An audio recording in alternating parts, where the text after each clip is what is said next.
শোনাই গো, আমরা কোথায় যাচ্ছি? বেবু, কি দেখতে যাচ্ছি? কি দেখতে যাচ্ছি? হ্যাঁ, বোম ফাটা দেখতে যাচ্ছি। তো চলো চলো চলো। কে কে যাচ্ছি আমরা? পাপা আর কে? আর কে? মি কোলে কোলে যাচ্ছ? আর কে যাচ্ছে? মি যাচ্ছে, পাপা যাচ্ছে, আর কে যাচ্ছে? আর কে যাচ্ছে? মাম্মাম যাচ্ছে, আর কে যাচ্ছে? দিতি যাচ্ছে। আচ্ছা চলো। শুটিংটা কতক্ষণ হবে? শুটিং এখন চলবে। এ দেখো ডগি।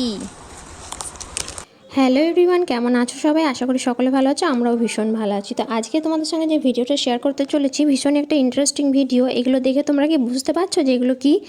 তো এইগুলো হচ্ছে তুবড়ি। তুবড়ি তৈরি করে সঙ্গে সঙ্গেই কিন্তু পোড়ানো হবে। তো আমাদের গ্রামে কিন্তু তুবড়ির কম্পিটিশন হয়, মানে কার তুবড়ি কতক্ষণ জ্বলবে আর কত উঁচুতে উঠতে পারে, এটাই হচ্ছে কম্পিটিশন। তো তুবড়ি এক প্রকার আতশবাজি, তোমরা সকলেই জানো, বিভিন্ন রকম উৎসবেও কিন্তু ব্যবহার করা হয়। আর এখানে যেগুলো দেখছো সেগুলো কিন্তু এই আমাদের গ্রামের মানুষেরাই তৈরি করে। তো ভালো করে চটের বস্তা দিয়ে ঘিরে দেয়, তারপরে মাটির খোল দিয়ে মাটিতে মানে রোদে শুকানো হয়। তো এইভাবেই এই মাটির খোলটা তৈরি করা হয়, তারপর মনে হয় পোড়ানোও হয়। তো তারপর এই গোলাকৃতি ফাঁপা যে মাটির খোলটা, এটার মধ্যে বারুদ ঠেসে ঠেসে ভরা হয়। এই যে দেখছো, বাঁশ দিয়ে ভালো করে ঠেসে ঠেসে ভরছে। তারপর মাটি দিয়ে মুখটাকে আটকে দেবে। আর একদম যেটা শীর্ষে থাকে সেখানে তো একটা গর্ত থাকবেই, যেখানে আগুন জ্বালানো হয়। তারপর কিন্তু দারুণ লাগে দেখতে। তো দেখতেই পাচ্ছ কত মানুষের ভিড়, যে কিভাবে তৈরি করছে সেটা দেখার জন্য। আর এখানে কিন্তু মশলাগুলোও কিন্তু আলাদা আলাদাভাবে এই গ্রামের মানুষেরাই তৈরি করছে। তো দেখতেই পাচ্ছ মশলাগুলো ওজন করে করে ভরা হচ্ছে।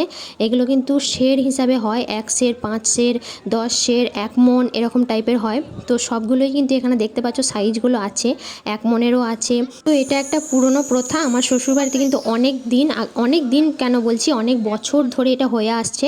আর প্রত্যেকটা বাড়িতে বাড়িতেই কিন্তু এটা হয়ে থাকতো আগে। মানে এখন তো চাঁদা তুলে গ্রামে করা হয়, আগে আমাদের বাড়িতেও তৈরি হতো, মানে আমার শ্বশুরবাড়িতেও তৈরি হতো। কিন্তু একটা বিরাট বড় মানে আগুন ধরে যাওয়ার জন্য আমাদের বাড়িতে প্রচুর ক্ষয়ক্ষতি হয়ে গেছিলো, মানে বিরাট কাণ্ড হয়েছিল বলা যায়। তো তারপর থেকে আমাদের বাড়িতে বন্ধ হয়ে গেছে, কিন্তু এইভাবে চাঁদা তুলে গ্রামে হয়। তো সেটাই এখন আমরা দেখতে এসেছি। তো চলো, এটা কিন্তু এখন বাজে রাত্রি 10:30 11টা মতো। তো কিছুক্ষণ দেখবো, তারপর বাড়ি যাব।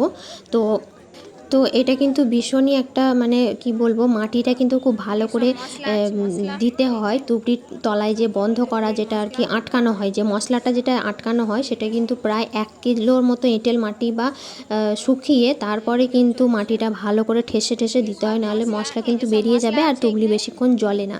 তো যাই হোক, এখানে কিন্তু মশলা প্রচুর তৈরি করা আছে আর প্রচুর কিন্তু খতরনাক। তো মশলার সঙ্গে যদি একটুখানি আগুনের কোনো ছোঁয়া পায়, তো বিরাট বড় কিন্তু দুর্ঘটনা হয়ে যেতে পারে। সেই জন্য যেখানে বাজি পোড়ানো হচ্ছে সেখানের থেকে যেখানে মশলা তৈরি হচ্ছে সেখানে দূরত্বটা কিন্তু অনেকখানি। তো এখানে দেখতেই পাচ্ছ কত মাটির খালা এখানে রাখা আছে, মানে এখানে এটাকে খালাই বলে বা সের, যাই হোক। মশলাও কিন্তু সব ঢেকে রাখা আছে। ওই দেখো দেখো, ওইদিকেও কিন্তু মশলা ভরা হয়ে গেছে। এবার মাটি ঠাসা হচ্ছে, ভালো করে মাটিটা না ঠেসে ঠেসে ভরলে কিন্তু মশলা বেরিয়ে যাবে, তোমাদের আগেই বললাম। তো যাই হোক, এর দেখতে কিন্তু ভীষণ সুন্দর লাগে। আর সারা রাত ধরে কিন্তু এই কম্পিটিশন চলতে থাকে। তো মোটামুটি শুরু হয়েছে 9টার থেকে, একদম পুরো ভোর 5টা 6টা অবধি চলবে।